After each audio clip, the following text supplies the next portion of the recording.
example છે આપણો the following data relate to two mating involute here 20 degree pressure angle phi આપણને આપેલો છે 20 degree number of teeth on pinion small t આપણને આપેલો છે 20 gear ratio આપેલો છે આપણને 2 તો gear ratio બરાબર capital T by small t તો capital T 2 into small t 2 into 20 એટલે 40 તમે ફાઇન્ડ કરી શકો છો ઓકે ચલો આગળ આપ્યું છે મોડ્યુલ 12 મોડ્યુલ આપી દીધું છે 12 mm સ્પીડ ઓફ પિનિયન ની સ્પીડ આપી છે n1 જે આપી છે 250 rpm જેનાથી આપણે ઓમેગા 1 શોધી શકીએ છીએ ઓકે ઓમેગા 1 આપણે શોધી દઈએ ઓમેગા 1 એટલે કે 2 pi n1 by 60 okay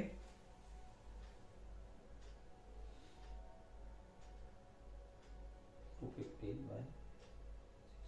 26.97 26.18 radian per second okay आगे कीधुं छे if the addendum of each wheel is such that the path of approach and path of recess on each side are half the maximum possible length એટલે કે length of path of approach kp is half the maximum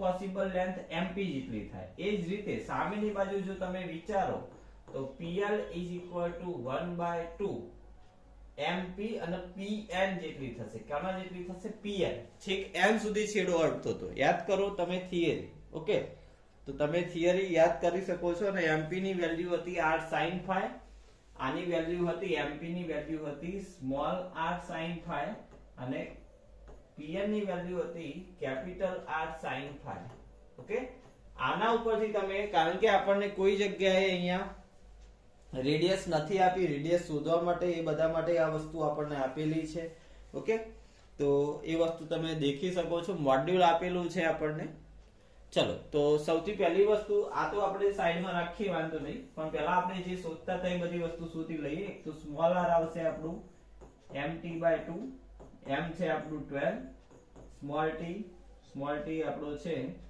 20 અને /2 okay તો અહીંયા આવશે આપણું 120 થશે mm okay અને capital r એટલે m કેપિટલ T /2 12 * 40 भाग्या ओके तो 240 mm થશે ડબલ થશે ટૂંકમાં સ્મોલ r 120 mm અને કેપિટલ r 240 mm થશે ઓકે ચલો એના પછી આગળ વાત કરીએ આપણે તો આ જે ટર્મ્સ આપણને શબ્દોમાં લખેલું છે કે each side of length of path of approach is maximum possible length એટલે kp અને જે pl છે kp બરાબર 1/2 mp ઓકે ચલો kp નું ફોર્મ્યુલા છે આપણા જોડે rs square minus r square cos square phi minus r sin phi is equal to 1/2 mp નો મતલબ થાય small r sin phi તમે જે થિયરી છે એમાં ટર્મિનોલોજી જોશો mp ની તો small r sin phi જેનું ફોર્મ્યુલા છે આમાંથી આપણે r ને સબ્જેક્ટ બનાવવાનો છે તો r square minus 240 નો square cos square 20 minus 240 sin 20 1/2 r છે આપણું 120 sin 20 અને બાય ઓકે 240 sin 20 આ બાજુ લઈ દો સોલ્યુશન કરો તો અહીંયા આવશે આપણું r² માઈનસ આનું આપણે સોલ્યુશન કરીએ તો 240 નો સ્ક્વેર અને મલ્ટીપ્લિકેશન માં cos 20 cos 20 ओके तो 50 862 862.07 ओके चलो आना आ बाजू લઈ લે આ sin 20 प्लस 240 sin 20 102.60 આવે चलो બે બાજુ સ્ક્વેર કરશો તમે તો અહીંયાથી સ્ક્વેર રૂટ કેન્સલ આઉટ થશે 50,862.07 આનો સ્ક્વેર થશે, સોરી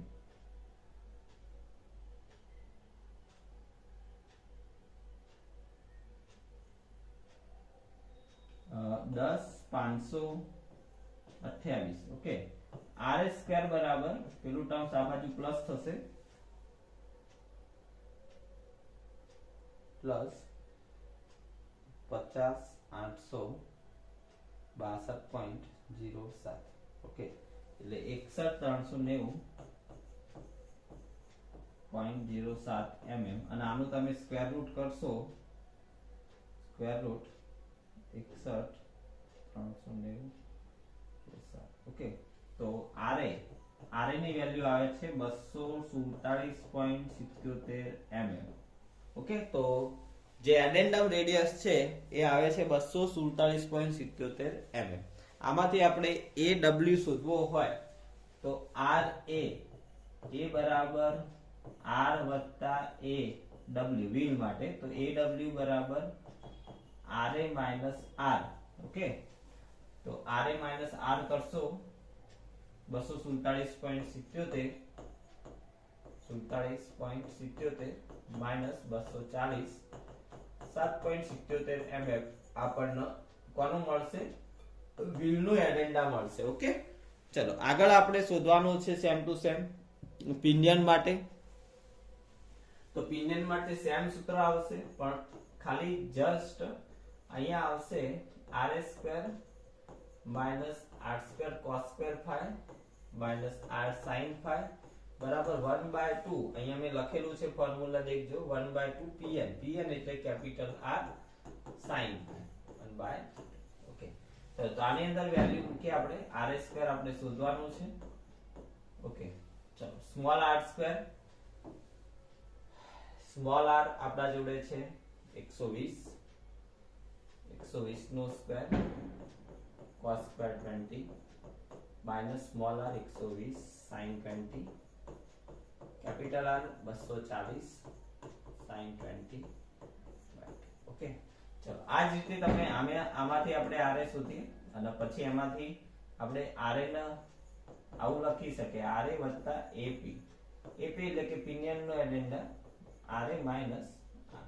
ઓકે, માઈનસ R એટલે કે 120 બાદ કરીશું આપણે, 120 છે આપણા જોડે, તો આપણને પિનિયન નો એડેન્ડા મળશે. ઓકે, તો RA કેટલું મળે છે જોઈ લઈએ. 139.47 mm આન્સર આવે છે, 139.47 mm. તો 139.47 mm માઈનસ 120 એટલે કે 19.47 mm આવશે.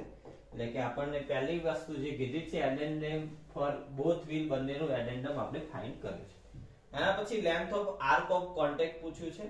તો length of arc of contact માટે આપણે પહેલા તો જે KP અને જે PL છે બંનેનો આપણે પહેલા તો ટૂંકમાં KL શોધવું પડશે, અને KL શોધ્યા પછી બંનેનું આપણે શું કરીશું? cos phi વડે ડિવાઇડ, સરવાળો કરી અને ડિવાઇડ કરશું. તો KL આપણે શોધવું છે અગર, તો KL એટલે હાલ આપણે દેખ્યું 1/2 MP વત્તા 1/2 PN. ઓકે, તો small r sin phi by 2 direct સૂત્ર લખી શકો છો તમે આના આધારે, કારણ કે આપણને આવું આપેલું છે ક્વેશ્ચન ની અંદર, એટલા માટે. તો 120 sin 20 વત્તા 240 sin 20 અને 2 બંનેના ડિવાઇડેશન માં છે, તો 360 sin 20 by 2 એટલે 180 sin 20 કરો તમે તો તમને મળી જશે length of path of contact, જે આવે છે 61.56 mm. 61.56. ચલો, તો length of arc of contact જેને આપણે GH વડે દર્શાવીશું, જેનું ફોર્મ્યુલા છે KL ભાગ્યા cos phi, એટલે કે 61.56 ભાગ્યા cos 20. ઓકે, તો ભાગ્યા cos 20 ડિગ્રી કરીએ, જે આવે છે 65.51 ડિગ્રી. સોરી mm, ડિગ્રી નહીં mm.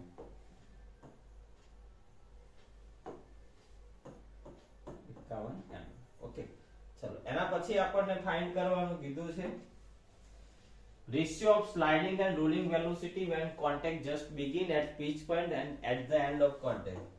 ઓકે, ત્રણેયનો રેશિયો શોધવાનો છે. Sliding velocity to rolling velocity, બરાબર, પણ ક્યાં આગળ? એક તો કે પોઈન્ટ આગળ, ઓકે. બીજું શોધવાનું છે એટ પીચ પોઈન્ટ આગળ, પીચ પોઈન્ટ એટલે કે પી પોઈન્ટ આગળ, અને એક ડિસએન્ગેજમેન્ટ એટલે કે એલ પોઈન્ટ આગળ. ઓકે, તો રેશિયો નું ફોર્મ્યુલા આપણે લખ્યું હતું હમણાં. ઓકે, તો એ ફોર્મ્યુલા આપણે એપ્લાય કરીશું અહીંયા. તો સૌથી પહેલા કે પોઈન્ટ આગળ સુધી 1/r 1 plus small T upon capital T into KP આવશે. આનું તો ઓલવેઝ 0 થાય છે, અને અહીંયા આવશે 1/r 1 plus small T upon capital T PL આવશે. ઓકે, તો કેપી અને પીએલ આપણે જે શોધેલું છે આપણે એ બંનેનું આપણે અહીંયા મલ્ટીપ્લિકેશન કરી દઈશું. ઓકે, તો 1 બાય સ્મોલ r એટલે કે 1 ભાગ્યા 120, સ્મોલ ટી 20 છે, આ 40 છે. ઓકે, સ્મોલ ટી 20 જ છે ને, સ્મોલ ટી હા સ્મોલ ટી 20 છે. ઓકે, ચલો, અને કેપી એટલે આપણે દેખીએ r sin phi, small r sin phi અને ભાગ્યા 20 એટલે એક આવે છે 20.52. ઓકે, તો કેપી આવે છે 20.52. ઓકે, તો આ સ્લાઇડિંગ ટુ રોલિંગ વેલોસિટી નો રેશિયો મળશે આપણને. જે મળે છે તે આપણે દેખી લઈશું. આપણે vsk ભાગ્યા vrk રોલિંગ વેલોસિટી 0.2565 મળે છે. તો 0.2565 મળે છે. ઓકે, 0.2565. પીચ પોઈન્ટ આગળ ઓલવેઝલી સ્લાઇડિંગ વેલોસિટી હોય કે બંનેનો રેશિયો હોય, શું આવશે? 0 આવશે. અને અહીંયા સેમ આના જેવું જ છે, પરંતુ ખાલી ડિસ્ટન્સ ચેન્જ થશે. ડિસ્ટન્સ કયું ચેન્જ થશે? તો pl નું ડિસ્ટન્સ છે એ આપણું ચેન્જ થશે, જેને આપણે pl એટલે શું લખીએ છીએ? તો capital R sin phi by 2, જે 41.04 આનો આન્સર આવે છે 0.5106. ઓકે, અને એનો વેલોસિટી નો રેશિયો છે એટલે યુનિટ આવશે નહીં. તો આ છે આપણો second most important example. Okay, second example હતું. તો આટલી વસ્તુ શોધવાની કીધી છે.